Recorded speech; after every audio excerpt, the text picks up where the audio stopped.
I am Joshua, 31 years old, and my parents said I wasn't invited to my brother's wedding after I gifted him a house worth $770,000. Before I tell you about how I sold the house right out from under them while the wedding was going on, let me know where you are watching from in the comments. The air conditioning in my car was running on low, humming a steady, quiet rhythm that contrasted sharply with the chaotic pounding of my own heart. I was parked exactly 200 yards down the street from 4142 Maplewood Drive. My hands were gripping the leather steering wheel so tightly that my knuckles had turned completely white. It was the 15th of June, a Saturday. The weather was one of those perfect, balmy summer evenings where the sky turns a deep, bruised purple just before the stars come out. But I wasn't looking at the sky. I was staring straight ahead, through the windshield, at the property I owned. The neighborhood was an exclusive, gated-style community where the houses sat far back from the street, surrounded by ancient, towering oak trees and manicured lawns that looked like velvet. And tonight, my house, the house I had purchased with my own blood, sweat, and tears, was the absolute center of attention. From my vantage point in the shadows, I had a perfect view of the driveway and the front lawn. It looked less like a residential home and more like a red carpet event in Hollywood. A valet service, hired specifically for the night, was busy parking a staggering parade of luxury vehicles. I watched as a pristine, snow-white Rolls-Royce glided up to the curb, its silver hood ornament catching the warm glow of the streetlights. Right behind it was a sleek, aggressive black Lamborghini, its engine purring with suppressed power. Across the street, a cherry-red Ferrari was parked diagonally, taking up 2 spaces because the owner clearly didn't care about neighborhood etiquette. A silver Porsche 911 sat right by the front walkway. These weren't just cars. They were declarations of wealth. They belonged to the family of the bride, Chloe, and their extensive network of high society friends, corporate executives, and generational trust fund kids. They were all here to celebrate the union of Chloe and my older brother, Caleb. The house itself had been transformed into a glowing palace. Hundreds of delicate, warm white string lights were draped through the branches of the oak trees and woven along the expensive wrought iron fencing I had paid to install just a year ago. Massive, ornate lanterns lined the stone pathway leading up to the heavy mahogany double doors. Through the massive bay windows, I could see the warm, golden light spilling out onto the lawn. I rolled my window down just a fraction of an inch, letting the heavy summer air slip into the cabin. Instantly, the sounds of the celebration washed over me. I could hear the crisp, lively notes of a professional live jazz quartet playing on the back patio. I could hear the clinking of crystal champagne flutes. I could hear the booming, generous laughter of 200 guests who were thoroughly enjoying themselves. They were eating prime rib, drinking top-shelf liquor, and marveling at the gorgeous estate that the groom had supposedly provided for his new bride. They believed they were standing in the home of a highly successful, self-made man who came from a loving, supportive, tight-knit family. They were celebrating on hardwood floors that I had personally picked out and paid for. They were leaning against a custom marble kitchen island that my money had financed. They were using bathrooms I had renovated. And I, the legal owner of every single brick, every blade of grass, and every inch of that property, was sitting in a dark car on a public street, explicitly banned from attending. I looked down at the center console. My phone was sitting there, its screen glowing in the dark cabin. On the screen was my email application. I had a single draft open. The recipients were set: Caleb's personal email, my father Robert's email, and Chloe's email. Attached to this draft were 3 specific PDF documents. One was a legally binding bill of sale, finalized and recorded by the county. The second was a copy of the property deed, displaying my name and my name only. The third was a formal, legally ironclad 30-day notice of eviction drawn up by one of the most ruthless real estate attorneys in the state. All I had to do was pick up the phone, press my right thumb against the small blue, send arrow, and the beautiful, expensive fairy tale happening 200 yards away would violently and irreparably shatter into a million unfixable pieces. I stared at the phone. A normal person might feel a rush of adrenaline. A normal person might be shaking with rage or sweating with the anxiety of what they were about to do. But I felt none of that. My chest felt hollow. It felt like a cold, heavy block of solid ice had settled right behind my ribs. I watched the silhouettes of the people inside the house moving past the windows. People who shared my blood. People who were supposed to protect me, love me, and stand by my side. How does a family get to this point? How does a brother become a complete stranger? How does a father become an enemy so toxic that you have to use a lawyer to speak to him? To understand why I was sitting in the shadows, ready to press a button that would destroy the biggest night of my brother's life, and to fully understand why he absolutely, unequivocally deserved every single second of the nightmare that was about to hit him, you have to know the truth. You have to know the history of the Mercer family. You have to know that the luxury, the smiles, the toasts, and the flawless image my father and brother projected to that wealthy bride were built on a massive, rotting mountain of lies. They thought they had won. They thought they had successfully erased me from the narrative, taken my money, and kept the prize. But what they didn't know, what no one in that 200-person reception knew, was that the roof over their heads still had my name on the deed. And I had just signed it away to a corporate buyer. Before I push this button, I need to take you back.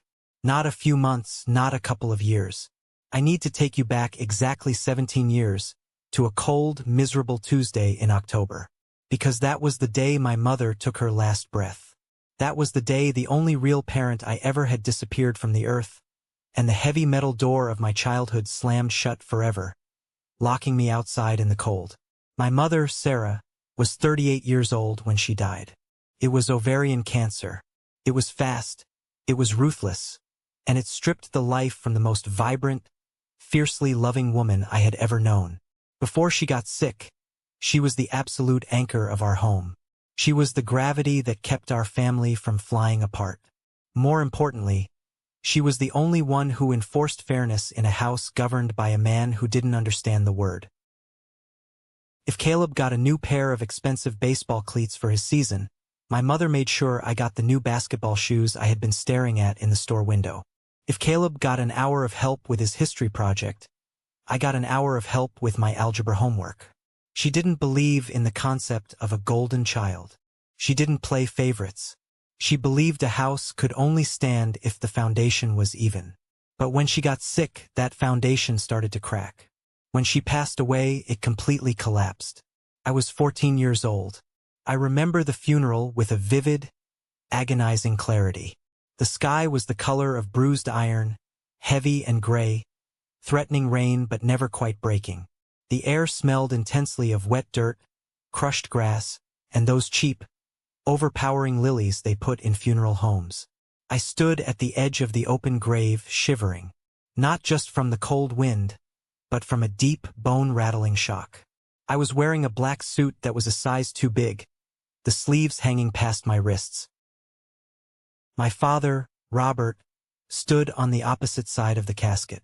He didn't look at me once, not a single glance. Instead, he had his heavy, thick arm wrapped tightly around Caleb's shoulders.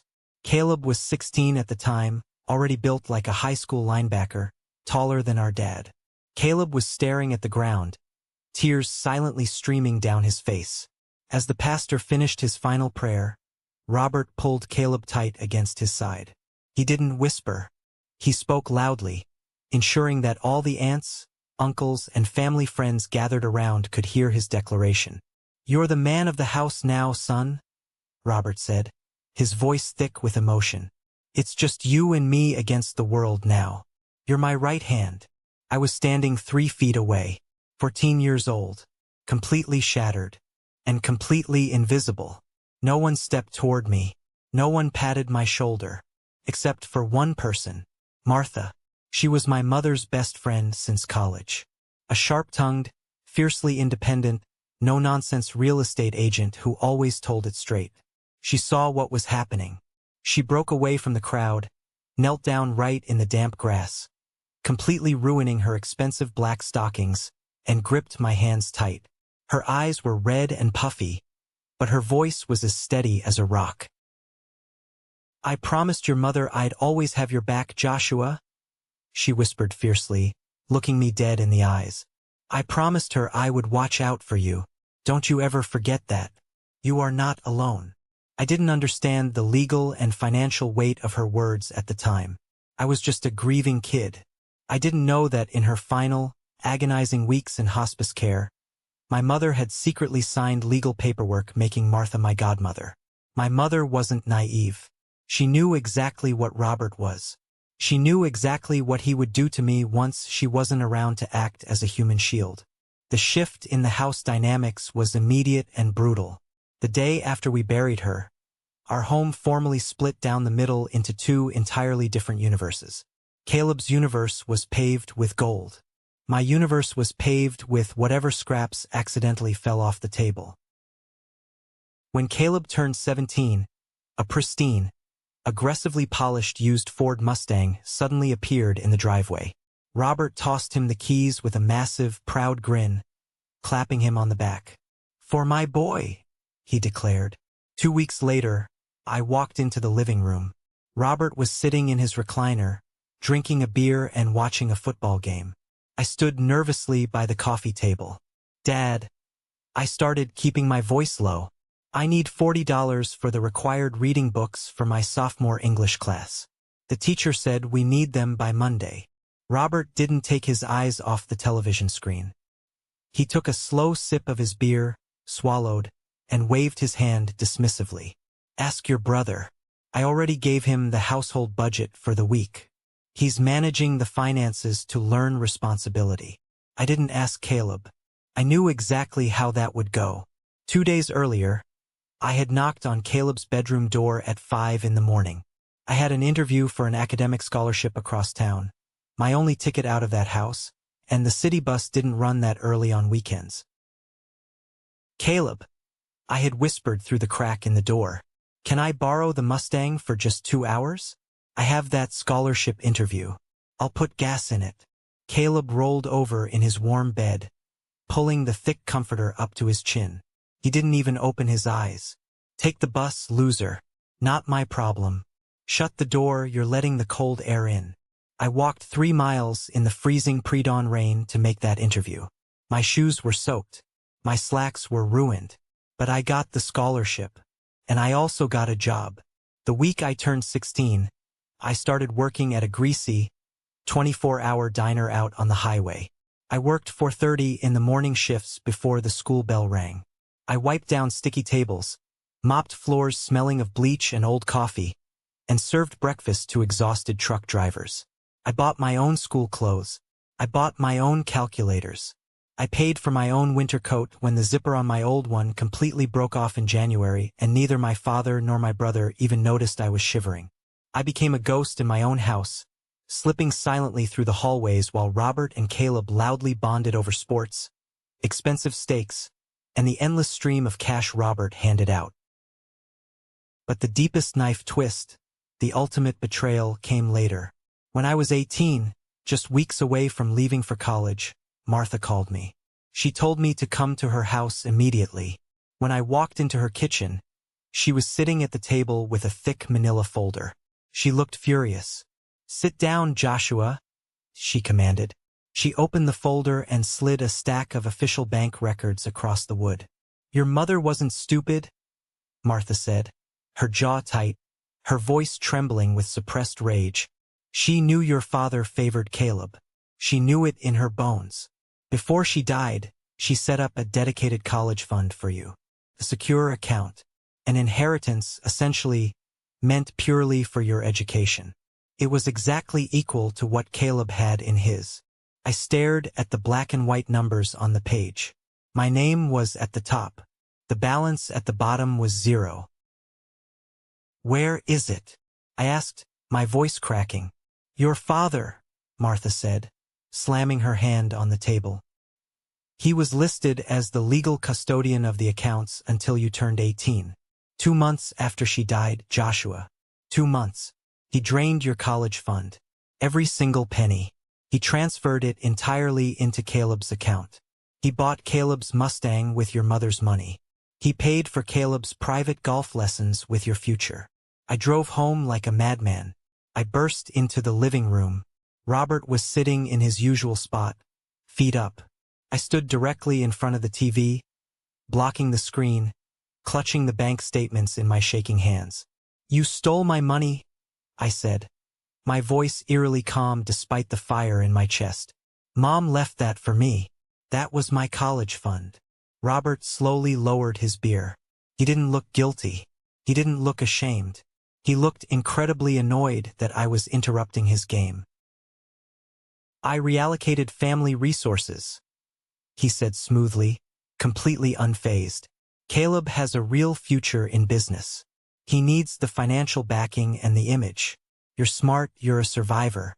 You can figure it out on your own with those little scholarships of yours.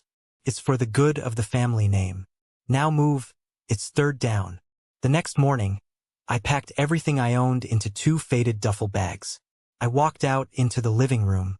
Robert was reading the morning newspaper. "I'm leaving," I said. He didn't look up from the sports page. He didn't ask where I was going. He just flipped the page and said, "Lock the door on your way out." 10 years passed. A decade of grinding, brutal work. I built my life from absolute rock bottom. I got my real estate license while working nights at a bar. I worked 80-hour weeks. I studied the market obsessively.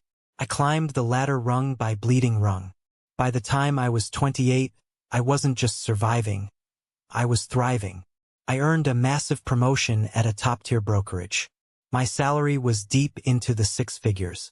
I had a beautiful penthouse apartment downtown, a solid, diversified investment portfolio, and a life I had built entirely with my own 2 hands. I never asked Robert for a dime. I never called him for holidays. He never called me for birthdays.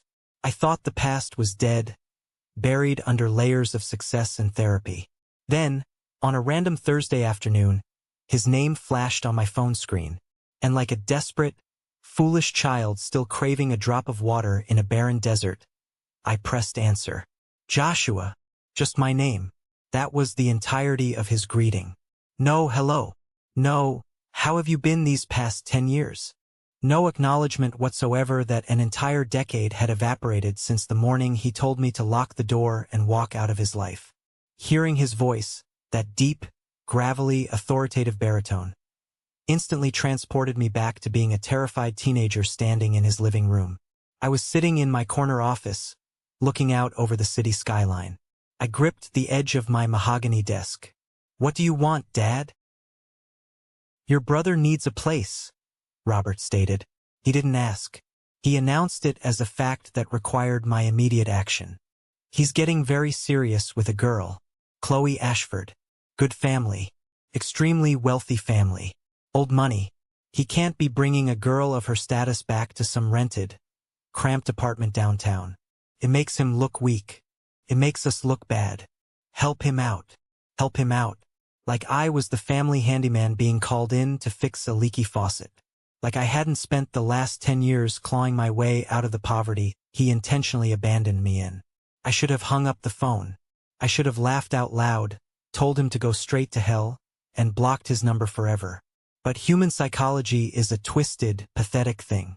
Deep down, beneath the expensive tailored suits, the luxury watches, and the undeniable professional success, there was still a 14-year-old boy standing at a gravesite, desperately waiting for his father to put an arm around him. A toxic, deeply ingrained part of my brain whispered a dangerous lie. If you do this, if you solve this massive, expensive problem for them, they will finally respect you. They will finally see you as an equal. You will finally earn your place at the table. "I'll look into the market and see what's available," I heard myself say. My voice sounded detached, like someone else was speaking. Within 2 weeks, I found the perfect house. It was a stunning, sprawling 4-bedroom colonial property in Maplewood, one of the most highly sought-after, prestigious suburbs in the metropolitan area. It had a massive, private backyard, a newly renovated chef's kitchen with quartz countertops, and a 3-car garage. The asking price was $770,000. Because of my connections and my capital, I bought it in cash, closing the deal in record time. When I sat down with Martha at our favorite coffee shop and told her my plan, she nearly dropped her ceramic mug. She stared at me across the small table, her eyes wide with a mixture of horror and profound disappointment.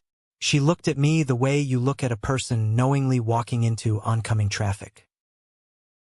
"You are buying his love, Joshua?" Martha said, her voice sharp, cutting right through the ambient noise of the cafe. "It doesn't work that way. You can't purchase a family. A parasite doesn't fall in love with the host just because the blood tastes good.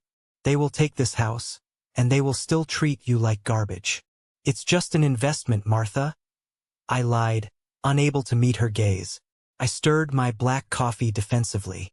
Property values in Maplewood are skyrocketing. I'm helping my brother get on his feet, and I hold an appreciating asset. It's just business. She slammed her hand flat on the table, making the spoons rattle. "Fine, but you listen to me very carefully, and you do not deviate from this. Do not, under any circumstances, put Caleb's name or Robert's name on that paperwork. You keep the deed solely in your name. You maintain absolute legal control. Promise me, Joshua." "I promise," I said softly. Looking back, listening to Martha was the single smartest thing I did in my entire adult life. Caleb moved into the Colonial a week later. I met him in the driveway to hand over the keys. He walked through the front door, looking around at the vaulted ceilings and the gleaming hardwood floors. He didn't ask whose name was on the deed. He didn't ask about the mortgage or the property taxes. He just snatched the keys from my hand, gave me a hard pat on the shoulder, and smiled a brilliant, practiced smile. "Thanks, little bro," he said smoothly. "This is perfect. I owe you one big time. He didn't owe me one. He owed me absolutely everything." And as the months ticked by, it became violently clear that he planned on paying me back with nothing but absolute erasure. The freeze-out didn't happen overnight. It was strategic. It started so slowly, so subtly, that I found myself making pathetic excuses for it. Thanksgiving rolled around, the first holiday since he moved into the house. I called Caleb a week prior, asking what time I should bring the wine and the turkey. "Oh man, I'm so sorry," Caleb said, his voice dripping with fake regret over the phone. "Chloe's entire extended family decided to fly in this year. Her parents, her aunts, her cousins. The house is going to be completely packed. We literally don't have enough chairs for everyone to sit down. It's going to be a madhouse. Let's definitely catch up next time. Okay? Maybe grab a beer. Next time." Christmas arrived a month later. I didn't even bother calling. I just sent a text asking what the plans were. "We're heading up to the Ashford's private ski lodge in Aspen this year," Caleb texted back. "Just me, Chloe, and Dad. Doing the whole winter wonderland thing. Catch you in the new year, bro." I spent Christmas Day eating lukewarm Chinese takeout alone in my penthouse apartment, watching snow fall against the glass. My own father and brother were opening expensive presents and drinking hot cocoa with complete strangers, while the $770,000 house I bought for them sat empty and dark. The excuses kept piling up like snowdrifts. Birthdays, summer barbecues, random weekends. There was always a highly plausible, carefully constructed reason why I couldn't come over. I was being systematically, surgically edited out of the picture. Caleb was performing the role of a lifetime for Chloe and her wealthy, status-obsessed parents. He was playing the highly successful, independent young executive who came from a small, tight-knit, respectable family. I did not fit that narrative. A younger brother who had actually paid for the roof over his head would completely shatter the illusion of his dominance and success. The first real, terrifying alarm bell rang on a rainy Tuesday afternoon. I was at my office when my private line buzzed. It was Jessica, a senior paralegal at a prominent downtown law firm. We had worked together on dozens of complex commercial real estate transactions. She was sharp, discreet, and a good friend. "Joshua, I need to tell you something completely off the record," she said, her voice hushed, clearly speaking from a private hallway. "Someone matching your brother's exact description, name, age, appearance, came into our firm yesterday for a private consultation with our senior partner. My stomach tightened instinctively. A consultation for what, Jessica? He was asking extremely specific questions about adverse possession. The room seemed to tilt. Adverse possession. It's an obscure but very real concept in real estate law. If someone occupies a piece of property openly, continuously, and exclusively for a certain number of years without the legal owner's explicit permission, they can eventually petition the court to legally steal the title. It takes years to establish, and the legal hurdles are massive, but the intent was crystal clear. He was asking the partner how long it takes to claim legal ownership of a residential property if the actual owner doesn't live there and doesn't explicitly collect rent, Jessica whispered. I thanked her, hung up the phone, and stared blankly at the sprawling city below my window. My brother wasn't just enjoying my generosity. He wasn't just using my house to impress his wealthy girlfriend. He was actively, maliciously plotting to steal a nearly $1 million asset from me behind my back. He wanted to legally erase my ownership, just like he had erased me from the family holiday dinners. The lingering hurt and the pathetic desire for their love slowly mutated. It hardened into a cold, heavy, unbreakable anger. He didn't just want me out of his life. He wanted to take my kindness, weaponize it, and mount it on his wall as a trophy. But the final insult, the absolute point of no return that would set the stage for total war, was still to come. The final explosion didn't start with a bang. It started with a simple text message from David. David had been my best friend since we were freshmen in high school. He was a loud, fiercely loyal guy who had eaten dinner at my house enough times to know exactly how toxic, manipulative, and broken my family dynamic was. He was the only person besides Martha who knew the whole truth. I was at the gym when my phone lit up with his message. Hey man, just got the heavy cream cardstock in the mail. Gold embossing, very fancy. You doing a best man speech or what? Let me know so I can prepare my heckling material. I stopped on the treadmill, staring at the screen. Sweat dripped down my forehead. Speech for what? I typed back. Caleb's wedding. Don't play dumb with me. June 15th. Open bar, right? My blood ran completely cold. I stepped off the machine and immediately hit David's contact to call him. He picked up on the first ring, laughing. I didn't get an invite, David, I said, my voice totally flat. The laughter on the other end of the line died instantly. David went dead silent. Joshua, are you serious? The wedding is in exactly 2 weeks. It's a massive event. The invitation says 200 guests. And bro, the reception location printed on the card. It's at your house. 4142 Maplewood Drive. I didn't even say goodbye. I hung up the phone, walked straight to the locker room, and dialed Caleb's number. It went straight to voicemail. I dialed again. Voicemail. My fingers flew across the keyboard, typing with a furious, shaking energy. I just heard about the wedding. From David. Am I not invited to my own brother's wedding? The wedding taking place in MY house? I waited. I watched the 3 little gray typing bubbles appear, disappear, and appear again. He was carefully crafting his lie. Finally, 10 agonizing minutes later, his response came through. Joshua, look, the guest list is super tight. Chloe's family has a lot of important corporate connections and politicians attending. We had to make some really hard cuts to keep the numbers down. It's only for the closest family. Don't make this a drama about you. Be happy for me.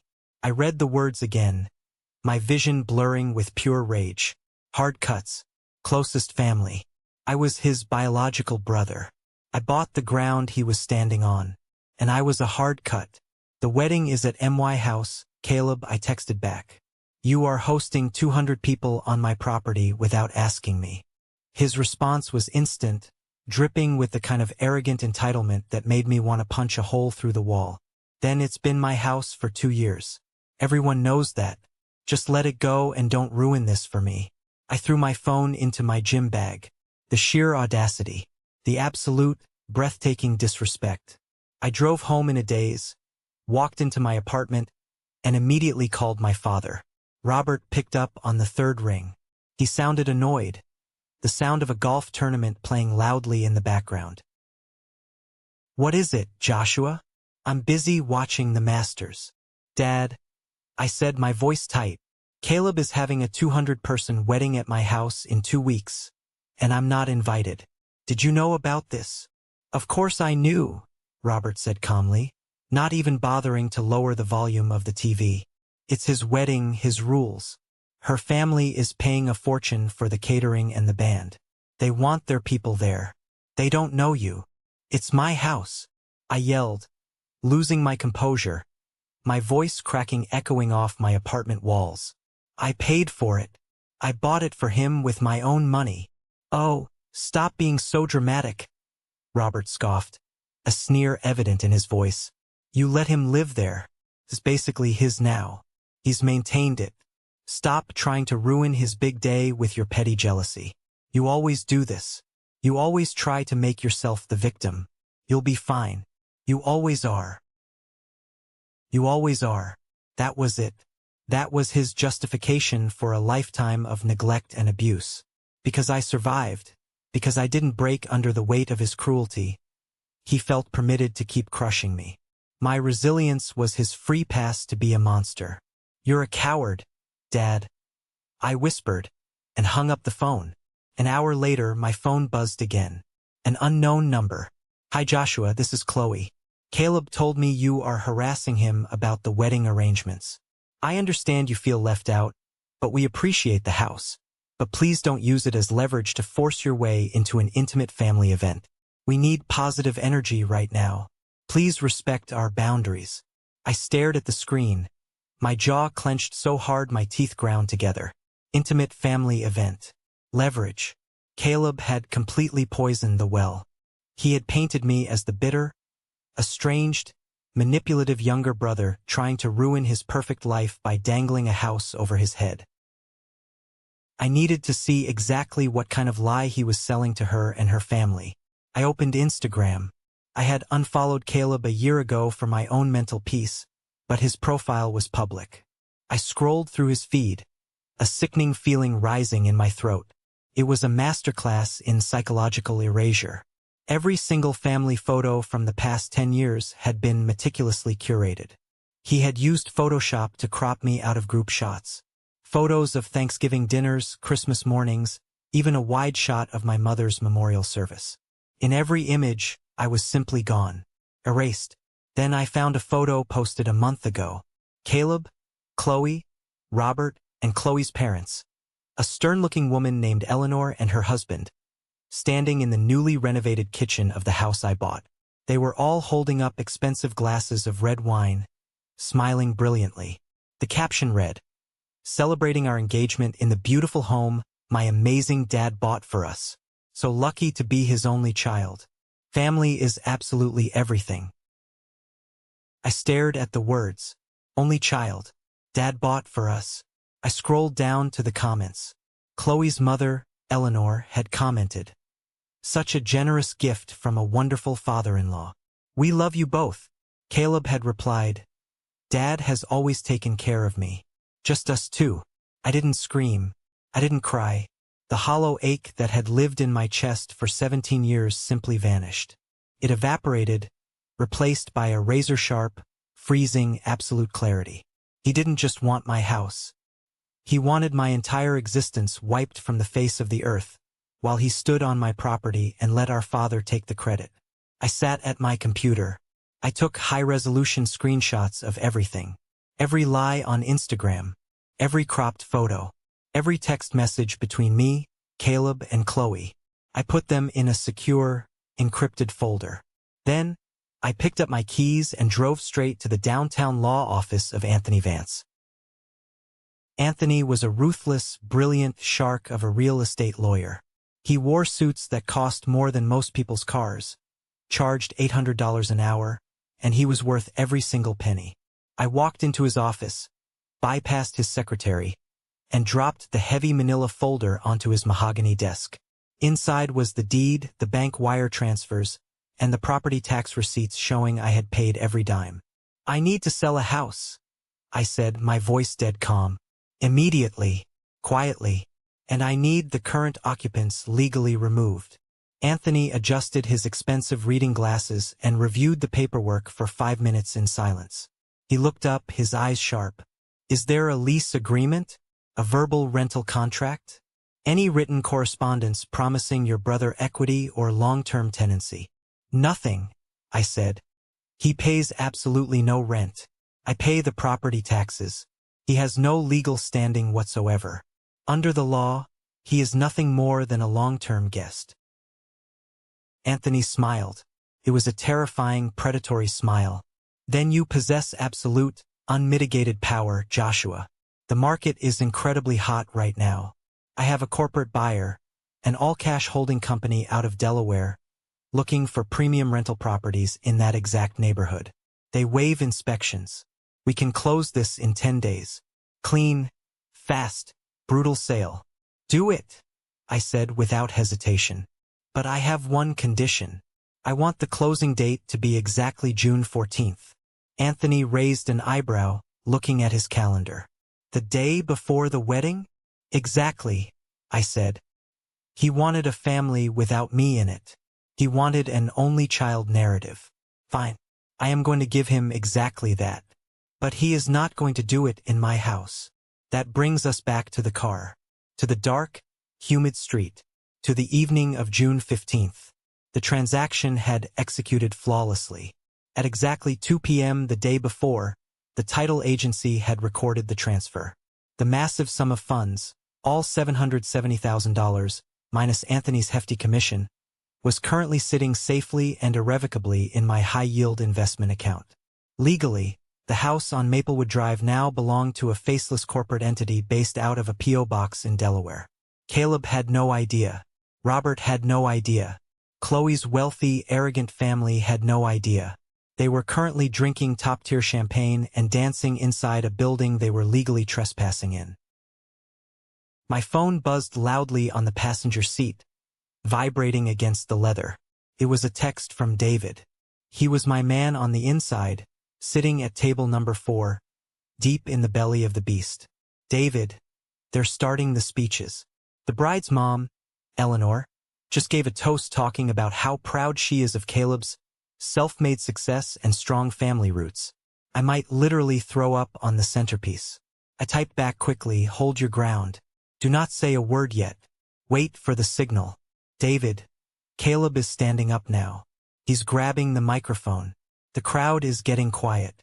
I rolled down my window completely. The night was still and quiet enough that, beneath the ambient noise of the party, I could hear the faint, amplified booming of a microphone coming from the backyard patio.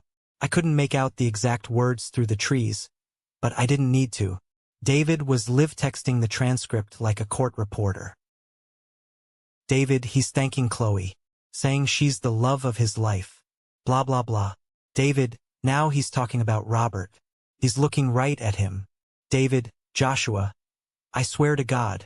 He literally just said, I want to thank my dad, my rock, for always being there for me, and for helping me secure this beautiful home to start my new family. Since Mom passed, it's just been the two of us left against the world, and it means everything. Just the two of us left. I looked at the digital clock glowing on my dashboard. It read 8:46 p.m. I opened my email app. The draft I had prepared earlier was waiting. The recipients were locked in. Caleb, Robert, and Chloe. The subject line was intentionally left blank. The body of the email was brief, clinically precise, and devoid of any emotion. Caleb. The residential property located at 4142 Maplewood Drive has been legally sold. The financial transaction closed and the title transferred on June 14th. You have 30 days to vacate the premises entirely, effective immediately. Attached to this email are the finalized bill of sale, the original deed showing my sole ownership, and your formal, legally binding notice of eviction. I wish you both a happy marriage. Joshua Mercer. I double-checked the attachments. 3 PDFs. The deed, the sale contract, the eviction notice on Anthony Vance's imposing law firm letterhead. The clock ticked to 8:47 p.m. I pressed send. I sat back heavily against the leather seat of my car and took a deep, shuddering breath. The missile had left the silo. There was no calling it back. Now I just had to watch the impact. My phone buzzed instantly. It was David calling. I snatched it up and answered, putting him on speakerphone, turning the volume all the way up. "I'm keeping my phone hidden in my breast pocket," David whispered rapidly, his voice tight with adrenaline. "Just listen. Do not say anything." Through the phone, I heard the crisp, high-fidelity ambient noise of a high-end wedding reception. Glasses were clinking, people were laughing gently, and Caleb was still talking. Then the music abruptly faded down. "Wait," I heard a woman's voice say over the microphone. It was Chloe. "Caleb, your phone just buzzed on the table. Who is emailing you right now during our speech?" "Probably just spam. Babe, ignore it. Let's cut the cake."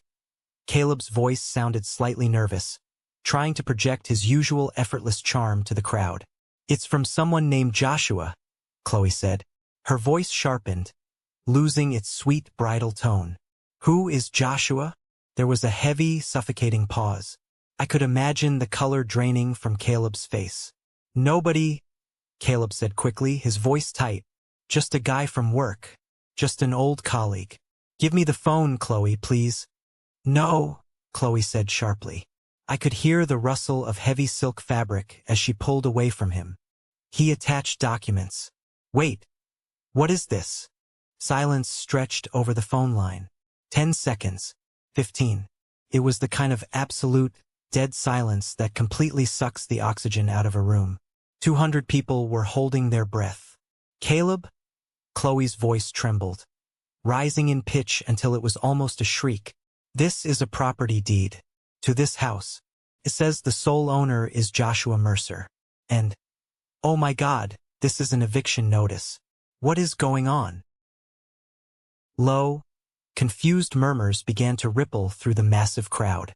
"Let me see that phone." A sharp, incredibly authoritative voice cut through the noise like a machete. It was Eleanor, Chloe's mother, the terrifying matriarch of the wealthy Ashford family. I could hear her snatch the device from her daughter's hands. "Robert!" Eleanor barked into the microphone, her voice echoing off the surrounding houses. "Get up here right now. Eleanor, please, let's not make a scene in front of our guests." Robert's voice was placating, dripping with false confidence and panic. "It's a misunderstanding. It's a cruel prank. A scam. A scam."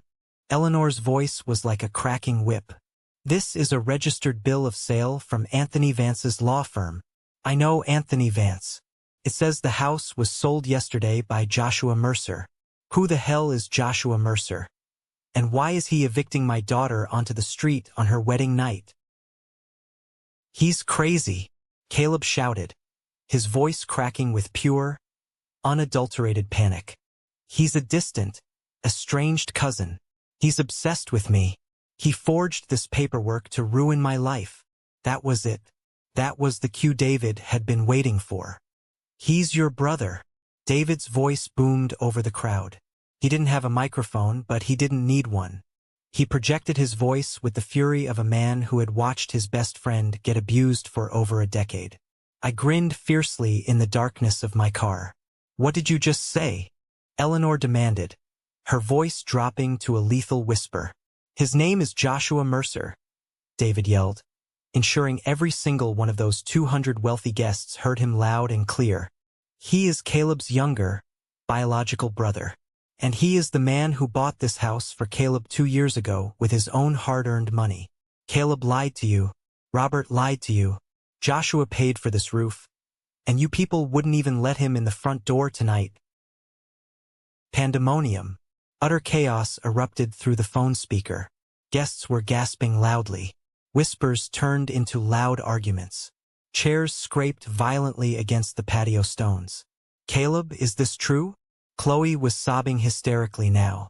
"You told me you were an only child. You swore to me your dad bought this house. Chloe, baby, please listen to me. I can explain." Caleb pleaded, his voice breaking into a pathetic whine. "Don't you dare touch her," Eleanor roared. The sound of a crystal glass shattering violently echoed loudly through the phone. You lied about your own family? You erased your own brother? You pretended to own a home you were freeloading in? You are a pathetic, broke fraud. Eleanor, please, be reasonable. Robert tried to intervene, his voice completely stripped of its usual dominance, sounding old and weak. This is private family business.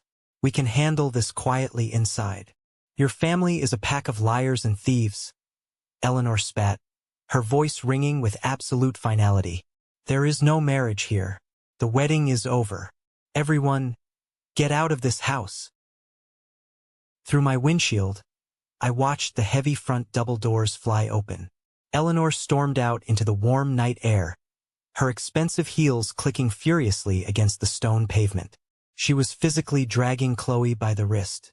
Chloe was crying hysterically, her immaculate white designer dress dragging through the grass and dirt. They marched straight to the black Rolls-Royce waiting in the driveway. The terrified valet driver leaped out, opened the rear door, and they vanished into the back seat. The massive engine roared to life, tires squealing against the asphalt, and the luxury car sped off down the street, disappearing into the night. The dominoes fell rapidly after that. Guests began pouring out of the front door in droves. There were no goodbyes. There were no hugs or well wishes. Just groups of wealthy people power-walking to their Porsches, Ferraris, and BMWs, desperate to escape the radioactive blast zone of my family's total public humiliation. I sat in my car, listening to the silence slowly return to the street. The jazz band had stopped playing. The string lights seemed dimmer. I picked up my phone, ended the call with David, put the car in drive, and drove home. This is a moment that changed everything, when I finally regained control of my life. Thank you for your patience in getting this far. You are amazing. Please help me like the video and leave a comment with the number 1 below so I know you've been with me this far. This will not only help more people find this story, but also let me know that my experiences are meaningful to someone. Your support is the biggest motivation for me to continue sharing the rest of this journey the next morning. I woke up in my own bed in my downtown apartment. I opened my eyes, and the sunlight streaming through the heavy blinds felt different. Felt lighter, brighter, cleaner. For the first time in my entire adult life, I didn't wake up with that familiar, heavy knot of anxiety in the pit of my stomach. The knot that always wondered if I was good enough, successful enough, or rich enough for my father's approval. The knot was entirely gone. The toxic cord connecting me to them had been brutally, legally severed. I walked into the kitchen, turned on the coffee maker, and listened to it brew. My phone, sitting on the granite counter, began to vibrate at exactly 7 a.m. The caller ID flashed Robert's name. I poured myself a mug of black coffee, took a slow, deliberate sip, and let it ring 3 times before I finally pressed answer. "Hello, Robert," I said. My voice was calm, steady, and devoid of any affection. "You ruined your brother's life," Robert screamed into the receiver. His voice was ragged, completely unhinged, tearing at his vocal cords. The carefully maintained mask of the calm, wealthy, authoritative patriarch had been ripped to shreds. "Do you have any idea what you've done? Eleanor canceled all the checks for the catering. Chloe's lawyers are already drafting annulment papers.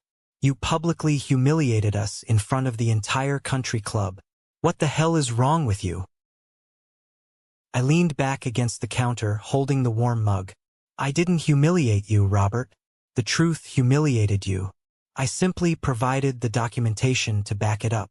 "Undo it," he demanded, slamming his fist against a table or a wall on his end of the line. The sound made me flinch out of old habit, but I quickly recovered. "Call your lawyer right now. Stop the sale. Give the house back to Caleb, and we can try to fix this mess with the Ashford family. The money is already sitting in my account," I replied, my voice as cold and flat as a frozen lake in winter. "The house belongs to a massive corporate holding company now. They don't care about your feelings. They don't care about Chloe Ashford, and neither do I. Your mother would be deeply ashamed of you," Robert yelled. There it was. It was his ultimate weapon, the final guilt trip he always kept in his back pocket to force me into submission.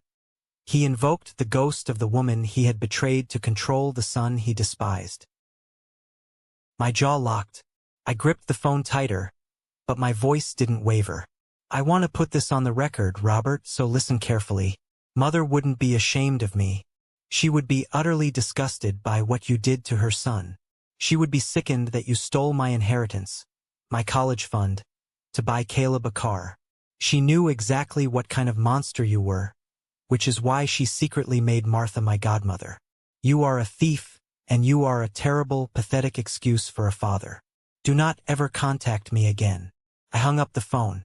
I went into my settings and blocked his number. I blocked his email. I blocked him on every conceivable platform. 10 minutes later, the phone rang again. It was Caleb. I answered, putting it on speakerphone while I started making eggs. You have 30 days, Caleb.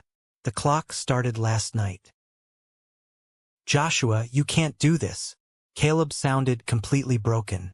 The arrogant, untouchable golden boy was gone, replaced by a panicking, terrified child. I'll sue you. I swear to God. I'll get my own lawyer. You can't just evict me from my own home without a fight. My lawyer, Anthony Vance, already sent your notice via certified mail, I said, flipping an egg in the pan. And by the way, if you try to sue, you'll need to prove to a judge that you have legal standing. You have no lease. You paid zero rent. You have no written contract. Any lawyer who takes your case will just be stealing your money. Legally, you are a squatter. You have nothing. There was a long, pathetic silence on the line. I could hear him breathing heavily. Then, the manipulation tactic abruptly shifted. The anger vanished, replaced by a whining, begging tone that made my skin crawl with secondhand embarrassment. Joshua, please, man. We're brothers. We're blood. I know I messed up. I'm sorry. Okay. I'm so sorry. Please don't do this to me. I have nowhere to go. Chloe's family is threatening to sue me for fraud to recoup the wedding costs. She's demanding a divorce before we even filed the marriage certificate. My life is completely falling apart. You built your entire life on my foundation. Caleb, I said quietly, you used my money, my house, and my absence to build your fake empire. And I simply decided to take my foundation back. Where am I supposed to sleep? He sobbed. Real tears. I heard Robert has a very comfortable recliner, I replied. You can sleep on it while you figure out how to get a real job. You have 30 days to pack your boxes before the corporate buyer sends the county sheriff to physically drag you out onto the curb. Have a nice life, Caleb. I ended the call. I blocked his number, too. I walked over to my laptop sitting on the dining table and opened my secure banking application. The screen loaded, and there it was. The balance. A massive, 7-figure number staring back at me in bold green font. $770,000 of cleared, untethered, legally pristine funds. I stared at the numbers until my eyes watered. It wasn't just money. It was freedom. It was a heavy, impenetrable suit of armor. It was the physical, undeniable proof that I had survived them, outsmarted them, and finally broken out of the prison they had kept me locked inside since I was a grieving teenager in an oversized suit. The brutal storm had finally passed. The toxic, suffocating debris of my family had been completely swept away by the flood. The house was gone. The fake, opulent wedding was ruined. The lies they had carefully constructed for years were exposed to the harsh light of day. And standing in the quiet, absolute peace of my own kitchen, looking out over the city that I had conquered on my own, I knew with absolute certainty that I would never, ever let anyone make me feel like a ghost in my own life again. 6 months passed. Half a year since the night the wedding completely imploded on the front lawn of the Maplewood house. Time is a strange thing. When you are trapped in a toxic family dynamic, time feels like a heavy chain dragging behind you. Every holiday, every phone call, every forced interaction feels like a grueling marathon you never signed up to run. But once you finally take a pair of bolt cutters to that chain, time suddenly feels light. It moves freely. The immediate aftermath of the eviction and the canceled wedding was like watching a slow-motion train wreck from a very safe, comfortable distance. I didn't have to do anything. I didn't have to make any calls, spread any rumors, or defend my actions to anyone. The truth has a remarkable way of doing its own heavy lifting, especially when there are 200 very wealthy, very angry witnesses involved. You cannot put the truth back in the bottle once it has been spilled all over the expensive hardwood floors of a high society event. Within a single week, the story had traveled through every elite circle my father and brother had spent years carefully infiltrating. The country club, the neighborhood association, Robert's weekly golf foursome, Chloe's exclusive sorority alumni network, and Caleb's corporate office. The specific details varied depending on who was gossiping over their martinis, but the brutal skeleton of the story remained completely identical in every telling. The groom's younger brother bought him a massive house, got entirely erased from the family narrative, and then legally sold the house right out from under the groom on the exact night of the wedding reception. Eleanor Ashford, Chloe's terrifying mother, made absolute sure the narrative stayed accurate. She told her high-end book club. She told her charity gala committee. She told anyone who would listen. Her exact words, passed along to me by David, were lethal. She said, "If a man can look his bride in the eye and lie about having a biological brother just to hide his own financial incompetence, what else is he capable of hiding? The Mercer family is genetically fraudulent." That single sentence traveled through the Ashford social circle like a raging wildfire. By the end of the month, Caleb had gone from being the highly desirable, successful golden boy to the ultimate cautionary tale. He was the man every wealthy mother warned her daughters about. But the public fallout hit my father, Robert, the absolute hardest. His entire identity, his whole rigid ego, was built on the foundation of being a highly respected, authoritative patriarch. He needed the men at the country club to look at him with admiration. He needed to be seen as the ultimate provider and the wise senior advisor. David's uncle was a member of the Oak Ridge Country Club, the same club Robert had patronized for 20 years. He gave David the full rundown of what happened on a sunny Tuesday afternoon in the clubhouse dining room. Robert was sitting at his usual table by the massive floor-to-ceiling windows, nursing a scotch, pretending everything was perfectly normal. He was waiting for his usual golf partners. Only one man showed up, Walter Charles. Walter was a retired district court judge, a man of intense moral clarity, and a guy who had known Robert since I was in middle school. Walter didn't sit down. He just stood over the table, looking down at Robert with an expression of pure, unadulterated disgust. "I heard about the wedding, Robert," Walter said, his voice loud enough for the neighboring tables to hear clearly. Robert tried to wave it off, offering a fake, dismissive laugh. "Oh, it was a massive misunderstanding, Walter. Just a temporary family dispute blown entirely out of proportion by the Ashford women. You know how dramatic they can be. Have a seat. Let's order lunch." Walter didn't move. He crossed his arms. "I also heard about the house. I heard that your younger boy, Joshua, the one you barely ever mention, was the man who actually bought that property. I heard you stood by and let Caleb claim it was yours. I heard you completely froze out your own flesh and blood, the boy who put a roof over your other son's head." Robert's face went completely rigid. The color drained from his cheeks. "Walter, that is private family business. You don't have the full context." "I have enough context," Walter replied coldly. "A man who treats his own son like a disposable bank account is no kind of man at all. You are a disgrace, Robert. Lose my number. Find another foursome." Walter turned his back and walked out of the dining room. Robert was left sitting entirely alone, surrounded by the quiet, judging stares of the other club members. He left the restaurant before the waiter even brought the check. I heard that story secondhand, but I believe every single word of it, because Robert quietly canceled his country club membership 2 weeks later. The men he respected the most were finally looking at him and seeing exactly what my mother saw 17 years ago. A selfish, hollow fraud. As for Caleb, his descent was equally spectacular. The corporate buyer of the Maplewood house did not mess around. On day 31, a property management representative showed up with a locksmith and a county sheriff. Caleb and Chloe had already packed their boxes.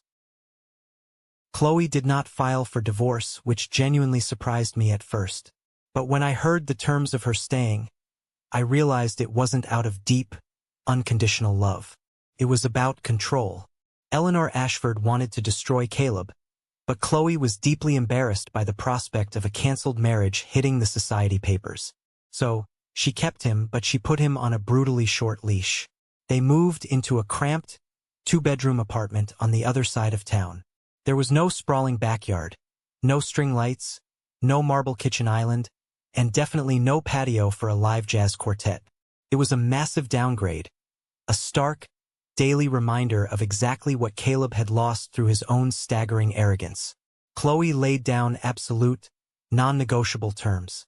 First, Caleb had to sign a postnuptial agreement completely waiving any right to her family's trust fund or assets in the event of a divorce. Second, he had to submit to full, humiliating financial transparency. She demanded access to every bank account, every credit card statement, every single dollar that came in or went out. She treated him like an untrustworthy teenager with a stolen credit card. Third, she mandated intensive weekly couples therapy. No excuses, no skipped sessions. Caleb had to sit on a couch every Thursday evening and verbally dissect his pathological need to lie. Whether he actually followed through and learned anything from that therapy wasn't my concern anymore. I was completely divested from his character development. 3 months after the eviction, I walked down to my apartment lobby to check my mail. Mixed in with the bills and junk flyers was a thick, white envelope. My name was written on the front in messy, rushed handwriting. I recognized the scrawl immediately. It was Caleb's. I took the envelope back up to my kitchen, made a cup of coffee, and sat at the island. I stared at the sealed paper for a long time before I finally slid a knife under the flap. Inside were 2 pages of lined notebook paper. The handwriting was frantic, the ink slightly smudged in places.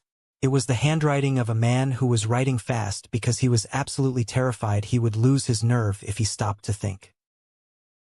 He didn't explicitly apologize for the past 17 years. Narcissists rarely do. But he wrote things I never thought I would see on paper. Joshua, the letter began. I know I messed up. I know I destroyed everything.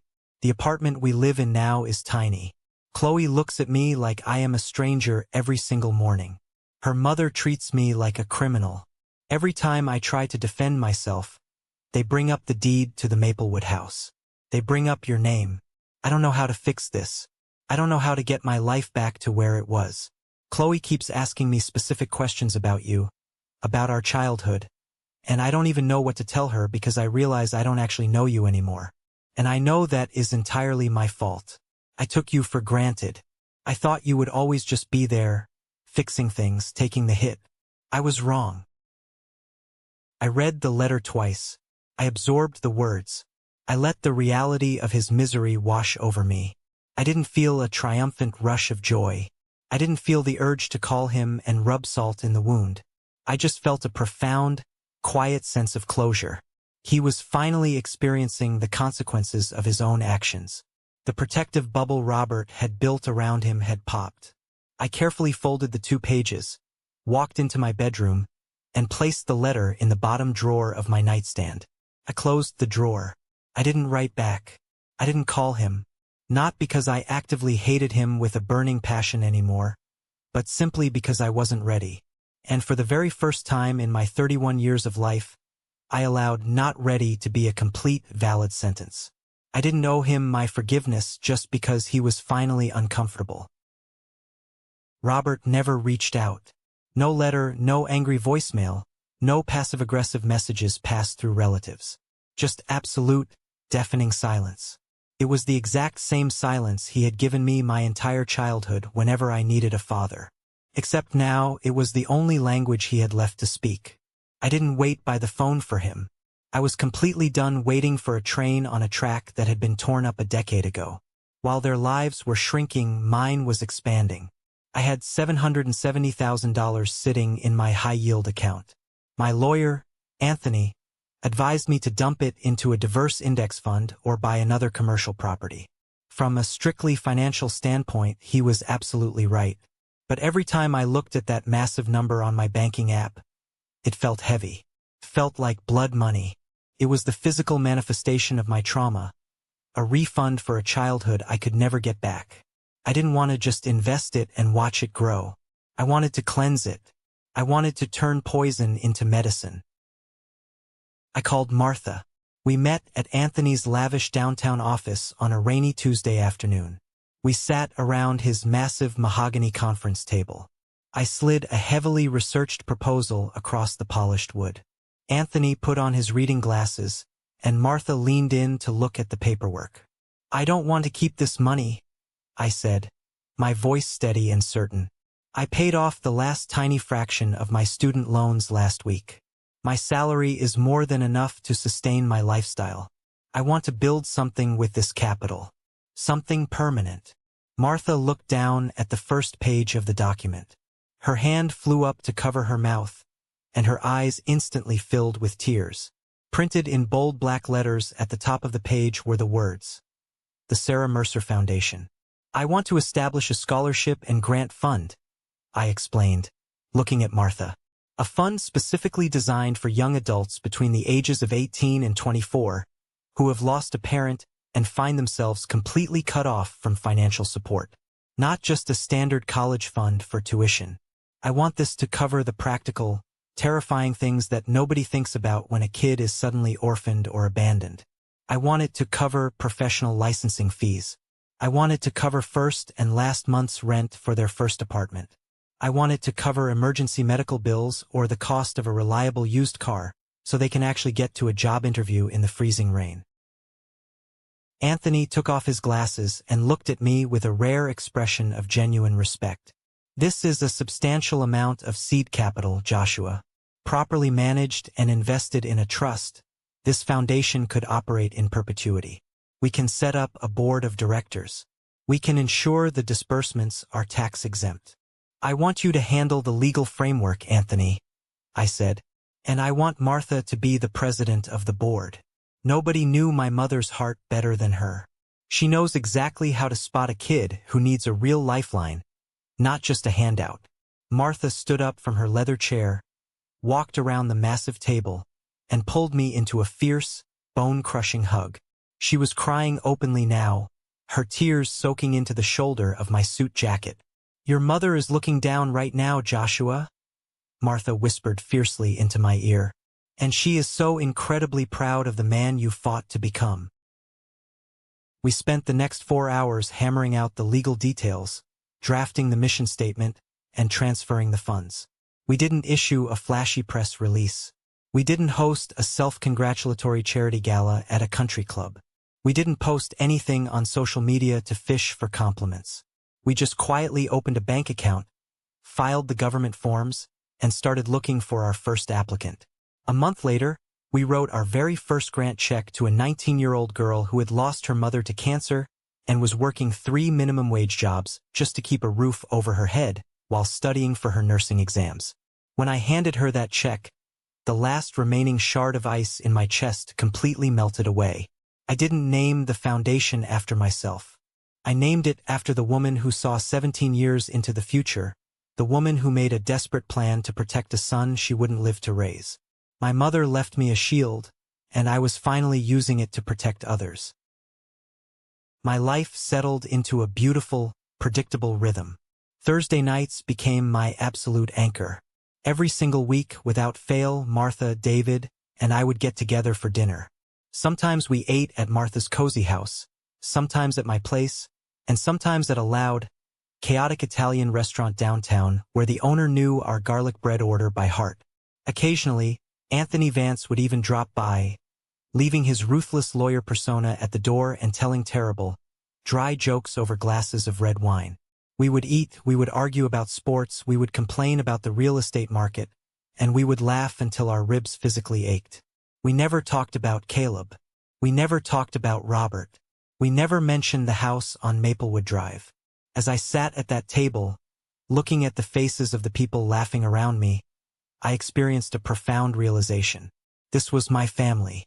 This was the family I was meant to have. It wasn't the family I was randomly born into by an accident of genetics. It was the family I had consciously, deliberately built. It was a family forged by loyalty, mutual respect, and genuine care. And the best part? Absolutely no one at that table ever made me prove I deserved a chair. Nobody made me buy their affection. I was enough exactly as I was. I am standing in the kitchen of my new house as I finish telling you this story. It is not a massive, sprawling colonial estate in an exclusive, gated suburb. It doesn't have a giant marble island, and it certainly doesn't have enough square footage to host a 200-person wedding reception.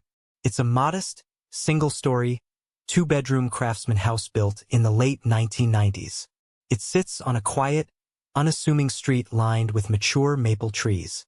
The front porch is just barely big enough for 2 rocking chairs and a terracotta planter that I constantly forget to water. But the hardwood floors are solid. The roof doesn't leak. The morning light hits the kitchen window perfectly at 7 o'clock, casting a warm, golden glow over the countertops while I brew my coffee. Most importantly, the deed to this property is in my name. Only my name. The mortgage is completely paid off. And nobody who steps foot inside these walls has ever, or will ever, tell me that I do not belong here. The day I moved into this house, the movers stacked 24 cardboard boxes in the living room. Before I unpacked the plates, before I set up the television, before I even made the bed, I opened one specific box labeled Fragile. I reached inside and pulled out a simple, silver-plated picture frame. Inside the frame was a photograph of my mother. It was taken when she was exactly 31 years old, the exact age I am right now. She was holding me as a baby, smiling directly into the camera lens with a look of absolute, unconditional love. A look that said the world made perfect sense as long as she was holding me. I walked over to the built-in wooden shelf right beside the front door. I carefully placed the silver frame perfectly in the center. I stood back and looked at it. "I bought a house, Mom," I said to the empty, quiet room. "And this time, I bought it for myself." For the longest time, I operated under a deeply flawed, incredibly destructive definition of what love and family meant. When you grow up in a house where affection is a conditional currency, you learn the wrong lessons. I used to genuinely believe that family meant endless, agonizing sacrifice. I believed that if I just gave enough, if I gave enough of my hard-earned money, if I offered enough of my patience, if I swallowed my pride and offered enough of my silence, the people who shared my DNA would eventually wake up and see my value. I thought I could purchase my way out of being the invisible younger brother. I was wrong. I wasn't wrong about the act of giving. Giving is a beautiful thing. I was entirely wrong about who I was giving it to. People constantly ask me about the house on Maplewood Drive. They ask if I regret pressing send on that email. They ask if selling the house right out from under my own brother on his wedding night felt like a massive, triumphant victory. The honest truth? It didn't feel like winning a championship. It felt like taking off a backpack filled with 80 pounds of heavy rocks that I had been forced to carry up a mountain for 17 years. I didn't sell that house out of pure, malicious anger. Anger burns out. Anger makes you reckless. I sold that house because I fundamentally believed that I was worth more than a temporary guest room in my own life. I sold it because I realized that I deserved a permanent seat at the head of the table. Not because I used my bank account to buy the physical table, but simply because I am a human being who matters. The Mercer family didn't break me. They tried. They took my money, they took my childhood, and they tried to take my dignity. But they failed. They were the architects of their own spectacular destruction. They built a house out of lies, and they were shocked when the actual owner showed up to collect the bricks. As I wrap up this chapter of my life with you all, I want to leave you with something real. Something you can actually take away from my chaotic journey. If there is one educational lesson, one core truth I have pulled from the wreckage of my family, it is this. A boundary is not a wall. It is a door, and you are the only person who holds the key to the lock. If you are currently trapped in a dynamic, whether it is family, a friendship, or a romantic relationship, where you are constantly the one giving, bleeding, and sacrificing, while the other person is only taking, complaining, and demanding more, If your love and your generosity are treated like a free subscription service they can cancel or ignore whenever it becomes inconvenient for them, you need to hear this. You do not need their permission to stop giving. You do not need them to finally validate your pain before you are allowed to start healing. You do not need to wait for an apology that is never, ever going to come. You have the absolute, undeniable right to pack up your emotional bags, walk out the door, and turn the lock. Protecting your peace is not a selfish act. It is the ultimate act of self-preservation. You cannot pour fresh water from an empty, shattered cup. I want to hear from you now. I want you to take a moment and think about this story. What is the one perspective, the one lesson about family, money, or boundaries that resonated with you the deepest? Share your thoughts in the comments below. Let's create a space where we can learn from each other's scars. Or, if you simply resonated with the message and want to show your support, just drop the word "good" in the comments section. It lets me know that my story, and the pain it took to get here, brought some value to your day. It lets me know I am not speaking into an empty void. Thank you for spending your time with me. Thank you for listening to my story. Remember, you were never too much for them to handle. They were simply offering far too little. Take care of yourselves, protect your peace fiercely, and I will see you in the next video.